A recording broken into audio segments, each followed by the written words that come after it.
ಇನ್ನುಳಿದ ಪ್ರಮುಖ ವಿದ್ಯಮಾನಗಳನ್ನು ವಿಸ್ತೃತವಾಗಿ ನೋಡೋಣ. ರಾಜ್ಯದಲ್ಲಿ ನವೆಂಬರ್ ಕ್ರಾಂತಿ ಹೇಳಿಕೆಗಳ ಬೆನ್ನಲ್ಲೇ ಸಂಪುಟ ಪುನಾರಚನೆ ಆಗತ್ತೆ ಅಂತ ಮುಖ್ಯಮಂತ್ರಿಗಳೇ ಸ್ಪಷ್ಟನೆ ಕೊಟ್ಟಿದ್ದಾರೆ.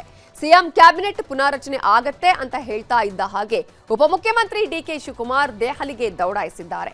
ಡಿಸಿಎಂ ದೆಹಲಿಗೆ ಹೋದ ಬೆನ್ನಲ್ಲೇ ಮಾಜಿ ಸಚಿವ ಕೆಎನ್ ರಾಜಣ್ಣ ಹೊಸ ಬಾಂಬ್ ಹಾಕಿದ್ದಾರೆ. ಸಂಪುಟ ಪುನಾರಚನೆಯಲ್ಲಿ ಯಾರು ಹಿಡಿತ ಸಾಧಿಸ್ತಾರೋ ಅವರೇ ಮುಂದಿನ ಮುಖ್ಯಮಂತ್ರಿ ಅಂತ ಕೊಟ್ಟಿರೋ ಹೇಳಿಕೆ ಈಗ ಕಾಂಗ್ರೆಸ್ನಲ್ಲೇ ಹೊಸ ಸಂಚಲನವನ್ನ ಸೃಷ್ಟಿಸಿದೆ.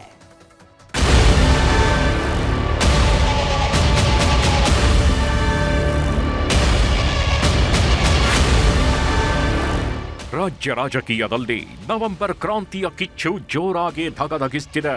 ಒಂದು ಕಡೆ ನವೆಂಬರ್ ಕ್ರಾಂತಿ ಅಂದ್ರೆ ಸಂಪುಟ ಪುನಾರಚನೆ ಅಷ್ಟೇ ಅನ್ನೋದು ಕಾಂಗ್ರೆಸ್ ಸಚಿವರು ಶಾಸಕರ ವಾದ. ಆದ್ರೆ ಬಿಜೆಪಿಯವರು ಹೇಳೋ ಪ್ರಕಾರ ನವೆಂಬರ್ ಕ್ರಾಂತಿ ಅಂದರೆ ಮುಖ್ಯಮಂತ್ರಿಗಳ ಕುರ್ಚಿಯೇ ಬದಲಾವಣೆ ಆಗುತ್ತೆ ಅನ್ನೋದು. ಬಿಜೆಪಿಯವರ ಮಾತಿಗೆ ಅಸ್ತ್ರ ಕೊಟ್ಟಂತೆ ಮೊನ್ನೆ ಸಿಎಂ ಪುತ್ರ ಯತೀಂದ್ರ ಸಿದ್ದರಾಮಯ್ಯನವರು ಸತೀಶ್ ಜಾರಕಿಹೊಳಿ ಸಿದ್ದರಾಮಯ್ಯನವರ ಉತ್ತರಾಧಿಕಾರಿ ಅಂತ ಹೇಳಿದ್ರು. ಎಲ್ಲದಕ್ಕೂ ಉತ್ತರ ಕೊಟ್ಟಿದ್ದ ಮುಖ್ಯಮಂತ್ರಿ ಸಿದ್ದರಾಮಯ್ಯ ಯಾವ ಕ್ರಾಂತಿನೂ ಗಿಲ್ದ, ಭ್ರಾಂತಿನೂ ಗಿಲ್ದ, ಹೈಕಮಾಂಡ್ ಹೇಳಿದ್ರೆ ಸಂಪುಟ ಪುನಾರಚನೆ ಮಾಡ್ತೀವಷ್ಟೇ ಅಂದಿದ್ರು.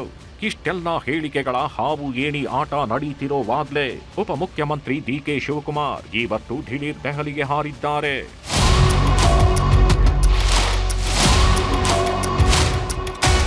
ಹೌದು, ಇವತ್ತು ಮಧ್ಯಾಹ್ನ 12:30 ವಿಮಾನದಲ್ಲಿ ಉಪಮುಖ್ಯಮಂತ್ರಿ ದಿಢೀರಂತ ದೆಹಲಿಗೆ ಹಾರಿದ್ದಾರೆ.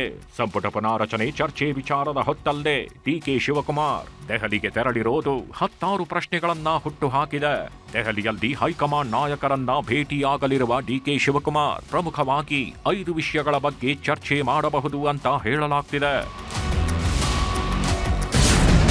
ಮೊದಲನೆಯದ್ದಾಗಿ ನಾಯಕತ್ವ ಬದಲಾವಣೆ ವಿಚಾರದಲ್ಲಿ ಯಾರೆಲ್ಲ ಹೇಳಿಕೆ ಕೊಡುತ್ತಿದ್ದಾರೋ ಅವರಿಗೆ ಹೈಕಮಾಂಡ್ ಮೂಲಕವೇ ಎಚ್ಚರಿಕೆ ಕೊಡಿಸುವುದು.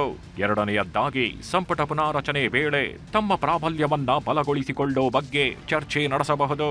ಮೂರನೆಯದ್ದು ಬಿಹಾರ್ ಚುನಾವಣೆಯ ಆಗು ಹೋಗುಗಳ ಬಗ್ಗೆ ವರಿಷ್ಠರ ಜೊತೆ ಚರ್ಚೆ ನಡೆಸುವುದು. ನಾಲ್ಕನೆಯದ್ದು ರಾಹುಲ್ ಗಾಂಧಿ ಕರ್ನಾಟಕ ಭೇಟಿ ವೇಳೆ ನಡೆಯೋ ಕಾರ್ಯಕ್ರಮಗಳ ನಿಗದಿ ಬಗ್ಗೆ ಚರ್ಚೆ ನಡೆಸೋದು. ಐದನೆಯದ್ದು ಕಾಂಗ್ರೆಸ್ ಪಕ್ಷದ ಬಲವರ್ಧನೆ ಮತ್ತು ರಾಜ್ಯದಲ್ಲಿ ನಿರ್ಮಾಣ ಆಗಿರುವ ನೂತನ ಕಟ್ಟಡಗಳ ವಿವರಣೆಯನ್ನು ನೀಡಲಿದ್ದಾರೆ ಅಂತ ಹೇಳಲಾಗ್ತಿದೆ.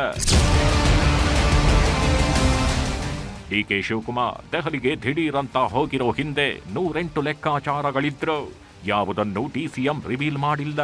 ಆದ್ರೆ ದೆಹಲಿಗೆ ಹೋಗೋ ಮೊದಲು ನವೆಂಬರ್ ಕ್ರಾಂತಿ ಚರ್ಚೆ ನಡುವೆಯೇ ಡಿಸಿಎಂ ಡಿಕೆ ಶಿವಕುಮಾರ್ ಸಚಿವರು, ಶಾಸಕರು ಡಿಸಿಸಿ ಅಧ್ಯಕ್ಷರಿಗೆ ಡೆಡ್ ಲೈನ್ ಕೊಟ್ಟಿದ್ದಾರೆ. ರಾಜ್ಯದ ಎಲ್ಲಾ ಡಿಸಿಸಿ, ಬಿಸಿಸಿಗಳು ಸ್ವಂತ ಕಚೇರಿ ಹೊಂದಲು ಡಿಕೆಶಿ ಸೂಚನೆ ನೀಡಿದ್ದಾರೆ. ನವೆಂಬರ್ 20 ಒಳಗೆ ಕಟ್ಟಡ ಕಾಮಗಾರಿ ಪೂರ್ಣಗೊಳಿಸಬೇಕು ಎಂದು ಪತ್ರ ಬರೆದಿದ್ದಾರೆ. ನವೆಂಬರ್ 20ಕ್ಕೆ ರಾಜ್ಯ ಸರ್ಕಾರ ಅಧಿಕಾರಕ್ಕೆ ಬಂದು 2.5 ವರ್ಷ ಪೂರ್ಣವಾಗುವ ಹಿನ್ನೆಲೆ ಗಡುವು ಮುಗಿಯೋದ್ರೊಳಗೆ ಎಲ್ಲಾ ಪ್ರಕ್ರಿಯೆ ಮುಗಿಸಿ ಎಂದು ಖಡಕ್ ಸೂಚನೆ ಕೊಟ್ಟಿದ್ದಾರೆ. ನವೆಂಬರ್ 15ಕ್ಕೆ ಸಿಎಂ ದೆಹಲಿ ಪ್ರಯಾಣ. ಇವತ್ತು ಉಪಮುಖ್ಯಮಂತ್ರಿ ಡಿಕೆ ಶಿವಕುಮಾರ್ ದೆಹಲಿಗೆ ಹೋಗಿರೋ ಹಿಂದೆ ನಾನಾ ಲೆಕ್ಕಾಚಾರಗಳು ಚರ್ಚೆಯಾಗ್ತಿದೆ.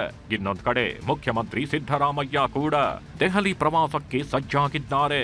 ನವೆಂಬರ್ 14ರಂದು ಬಿಹಾರದ ವಿಧಾನಸಭೆ ಚುನಾವಣೆಯ ಫಲಿತಾಂಶ ಹೊರಬೀಳಲಿದೆ. ಅದಾದ ಮರುದಿನವೇ ಅಂದರೆ ನವೆಂಬರ್ 15ರಂದು ಸಿದ್ದರಾಮಯ್ಯ ದೆಹಲಿಗೆ ತೆರಳಲಿದ್ದು ದೆಹಲಿಯಲ್ಲಿ 2-3 ದಿನಗಳ ಕಾಲ ವಾಸ್ತವ್ಯಾನು ಹೂಡಲಿದ್ದಾರೆ. ನವೆಂಬರ್ 15ರಂದು ಕಾಂಗ್ರೆಸ್ ಹಿರಿಯ ನಾಯಕ ಕಪಿಲ್ ಸಿಬಲ್ ಅವರ ಪುಸ್ತಕ ಬಿಡುಗಡೆ ಕಾರ್ಯಕ್ರಮದಲ್ಲಿ ಮೊದಲು ಸಿಎಂ ಭಾಗಿಯಾಗ್ತಾರೆ. ಇದಾದ ಮೇಲೆ 3 ದಿನ ಸಿಎಂ ದೆಹಲಿಯಲ್ಲೇ ವಾಸ್ತವ್ಯ ಹೂಡಲಿದ್ದಾರೆ ಅಂತ ಹೇಳಲಾಗ್ತಿದೆ. ದೆಹಲಿ ಭೇಟಿ ವೇಳೆ ಸಂಪುಟ ಪುನಾರಚನೆ ಬಗ್ಗೆ ವರಿಷ್ಠರ ಜೊತೆ ಸಿಎಂ ಚರ್ಚೆ ಮಾಡುವುದು ಬಹುತೇಕ ಫೈನಲ್ ಆಗಿದೆ. ಹೈಕಮಾಂಡ್ ಅವರು ಕ್ಯಾಬಿನೆಟ್ 3-4 ತಿಂಗಳಿಂದ ಕ್ಯಾಬಿನೆಟ್ ರೀಸಬಲ್ ಮಾಡಿ ಅಂತ ಹೇಳ್ತಾ ಇದ್ರು. ಅದಕ್ಕೆ ನಾನು 2.5 ವರ್ಷ ತುಂಬಲಿ, ಅದಾದ್ಮೇಲೆ ಮಾಡೋಣ ಅಂತ ಹೇಳಿದ್ದೆ. 2.5 ವರ್ಷ ತುಂಬುತ್ತೆ, ಅದು ನೋಡ ಮಾತಾಡ್ತೀನಿ ಅವ್ರ ಜೊತೆ. ಹೋದಾಗೆಲ್ಲ ಭೇಟಿ ಮಾಡ್ತೀನಿ, ಯಾವಾಗ ಹೋದಾಗಲೂ ಭೇಟಿ ಮಾಡ್ತೀನಿ, ಎಲ್ಲಿಗೆ ಹೋದಾಗೆಲ್ಲ ಭೇಟಿ ಮಾಡ್ತೀನಿ. ಹೈಕಮಾಂಡ್ ಅವ್ರನ್ನ ಯಾಕೆ ಆಗ್ಲೇಬೇಕು, ಬಿಕಾಸ್ ನಮ್ಮ ಹೈಕಮಾಂಡ್ ಅವರು. ಸೊ ರಾಜ್ಯದಲ್ಲಿ ಏನು ನಡೀತಾ ಇದೆ, ಆಡಳಿತ ಹೇಗೆ ನಡೀತಾ ಇದೆ ಅನ್ನೋದೆಲ್ಲ ಅವ್ರಿಗೆ ತಿಳಿಸ್ತಕ್ಕಂಥ ಪ್ರಯತ್ನ ಮಾಡ್ತೀನಿ. ದೆಹಲಿಗೆ ಹೋಗ್ತೀನಿ, ವರಿಷ್ಠರನ್ನ ಭೇಟಿ ಮಾಡ್ತೀನಿ, ಸಂಪುಟ ಪುನಾರಚನೆ ಬಗ್ಗೆ ನಿರ್ಧಾರ ಮಾಡ್ತೀವಿ ಅಂತ ಮುಖ್ಯಮಂತ್ರಿಗಳೇ ಬೆಳಗಾವಿಯಲ್ಲಿ ಹೇಳಿಕೆ ಕೊಟ್ರು. ಸಿಎಂ ಹೇಳಿಕೆ ಕೊಟ್ಟ ಬೆನ್ನಲ್ಲೇ ಹಾಲಿ ಹಿರಿಯ ಸಚಿವರು ಮಂತ್ರಿ ಸ್ಥಾನ ಉಳಿಸಿಕೊಳ್ಳೋದು ಹೇಗೆ ಅಂತ ಚರ್ಚೆ ಮಾಡ್ತಿದ್ರೆ, ಇನ್ನು ಮಂತ್ರಿ ಸ್ಥಾನದ ಆಕಾಂಕ್ಷಿಗಳು ನಮಗೂ ಸಚಿವ ಸ್ಥಾನ ಸಿಗತ್ತೆ ಅನ್ನೋ ವಿಶ್ವಾಸದಲ್ಲಿದ್ದಾರೆ. ಅಲ್ಲ, ಸಂಪುಟ ಮತ್ತು ಬದಲಾವಣೆ ಇದ್ರೆ ಬದಲಾವಣೆ ಆಗೇ ಆಗ್ತಾರೆ. ಮತ್ತು ಹಳಬರು ಹೋಗಿ ಹೊಸವರು ಬಂದೇ ಬರ್ತಾರೆ. ಸೊ ಮುಂಚೆ ಕೂಡ 30 ತಿಂಗಳ ನಂತರ ಮಾಡಬೇಕಂತ ಒಂದು ಚರ್ಚೆ ನಡೀತಾ ಇತ್ತು. ಅದೇನೋ ಅಂತಿಮ ಹಂತಕ್ಕೆ ಬಂದಿರ್ಬೋದು ಬಹುಶಃ. ಅಲ್ಲ, ಅದು ಪಕ್ಷ ನಿರ್ಧಾರ ಎಲ್ಲರೂ ಪಾಲನೆ ಮಾಡಲೇಬೇಕಾಯ್ತು. ಅದು ಅವ್ರು ಹೇಳಿದ್ದು ಎಲ್ಲರೂ ಪಾಲನೆ ಮಾಡಬೇಕಾಗ್ತೈತೆ. ಸೊ ಯಾರಿಗೆ ಬಿಡ್ತಾರೆ ಅವರು ಪಕ್ಷದ ಕೆಲಸಕ್ಕೆ ಹೋಗಲೇಬೇಕು. ಯಾರು ಮಂತ್ರಿ ಆಗಿರ್ತಾರೋ ಅವ್ರು ಮಂತ್ರಿಯಾಗಿ ಕೆಲಸ ಮಾಡ್ತಾರೆ ಅಷ್ಟೇ. ಈಗೆಲ್ಲ ಸೀನಿಯರ್ MLAs ಇರ್ಬೋದು, ಮಂತ್ರಿಗಳಿರ್ಬೋದು, ಎವ್ರಿಬಡಿ ಪಾರ್ಟಿ ಏನು ಹೇಳುತ್ತೆ ಅದನ್ನು ನಾವು ಮಾಡ್ಕೊಂಡು ಬರ್ತೀವಿ. ನಾಳೆ ಇಲ್ಲಪ್ಪ ಇದೆಲ್ಲ ಸಾಕಾಗಿದೆ, ನೀವೆಲ್ಲ ಪಕ್ಷದ ಚಟುವಟಿಕೆಗಳಿಗೆ ಇಳಿರಿ ಅಂದರೆ ಎಲ್ಲರೂ ಇಳಿಬೇಕಾಗುತ್ತೆ. ಅದು ನಾನಿರ್ಬೋದು, ದಿನೇಶ್ ಅವರು ಇರ್ಬೋದು, ಬೈರೇಗೌಡರು ಇರ್ಬೋದು, ಎಲ್ಲರೂ ಕೂಡ ಪಕ್ಷ ಏನು ಹೇಳುತ್ತೆ ಎಲ್ಲದಕ್ಕೂ ನಾವು ಸಿದ್ಧರಿದ್ದೇವೆ. ನಮ್ಮ ಪಕ್ಷದಲ್ಲಿ ಪದ್ಧತಿ ಹೈಕಮಾಂಡ್ ಜೊತೆಗೆ ಚರ್ಚೆ ಮಾಡಿ ಅವ್ರು ಮಾಡ್ತಕ್ಕಂಥದ್ದು ಪದ್ಧತಿ ಇದೆ. ಮಾನ್ಯ ಮುಖ್ಯಮಂತ್ರಿಗಳು ಏನು ಹೇಳಿದ್ದಾರೆ ಅದು ಪೂರ್ಣವಾಗಿ ಸರಿಯಾಗಿರ್ತಕ್ಕಂಥದ್ದು.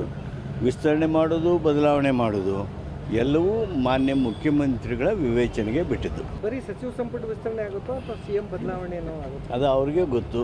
ಅದರ ಬಗ್ಗೆ ನಾವು ಮಾತನಾಡೋದಕ್ಕೂ ಸಹಿತ ನಮ್ಮ ಪಕ್ಷದವರು ನಿರ್ಬಂಧನೆ ಹಾಕಿದ್ದಾರೆ. ಮುಖ್ಯಮಂತ್ರಿಗಳಿಂದ ಹಿಡಿದು ಸಚಿವರುಗಳು ಸಂಪುಟ ಪುನಾರಚನೆ ಆಗತ್ತೆ ಅಂತ ಹೇಳ್ತಿದ್ದಾರೆ. ಆದ್ರೆ ನಾಯಕತ್ವ ಬದಲಾವಣೆ ವಿಚಾರದ ಬಗ್ಗೆ ಪ್ರಶ್ನೆ ಮಾಡಿದ್ರೆ ನಾವು ಮಾತಾಡಲ್ಲ, ಹೈಕಮಾಂಡ್ ನಿರ್ಬಂಧವಿದೆ ಅಂತಿದ್ದಾರೆ. ಆದ್ರೆ ಪವರ್ ಶೇರಿಂಗ್ ವಿಚಾರದ ಬಗ್ಗೆ ಮತ್ತೆ ಮಾಜಿ ಸಚಿವ KN ರಾಜಣ್ಣ ಸ್ಫೋಟಕ ಹೇಳಿಕೆ ನೀಡಿದ್ದಾರೆ. ಸಂಪುಟ ಪುನಾರಚನೆ ಮೇಲೆ CM ಬದಲಾವಣೆ ಭವಿಷ್ಯ ನಿಂತಿದೆ. ಸಂಪುಟ ಪುನಾರಚನೆಯ ಅಧಿಕಾರ ಯಾರಿಗೆ ಸಿಗತ್ತೆ ಅವರೇ CM ಆಗಲಿದ್ದಾರೆ ಅಂತ ಹೊಸ ಬಾಂಬ್ ಹಾಕಿದ್ರು. ಸಿದ್ದರಾಮಯ್ಯನವರಿಗೆ ರೀಶಫಲ್ ಮಾಡಕ್ಕೆ ಹೈಕಮಾಂಡ್ ಒಪ್ಪಿಗೆ ಕೊಟ್ರೆ ಅವರೇ 5 ವರ್ಷ ಇರ್ತಾರೆ.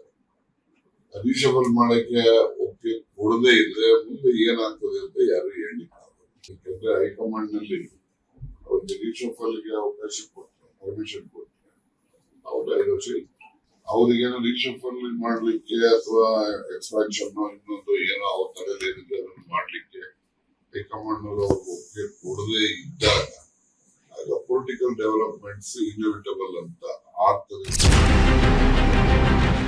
ಸೊ ಕಾಂಗ್ರೆಸ್ ನಾಯಕರ ಹೇಳಿಕೆಗಳನ್ನ ಗಮನಿಸ್ತಾಗಿದ್ರೆ ರಾಜ್ಯದಲ್ಲಿ ನವೆಂಬರ್ ಕ್ರಾಂತಿ ಆಗೋದು ನಿಶ್ಚಿತ.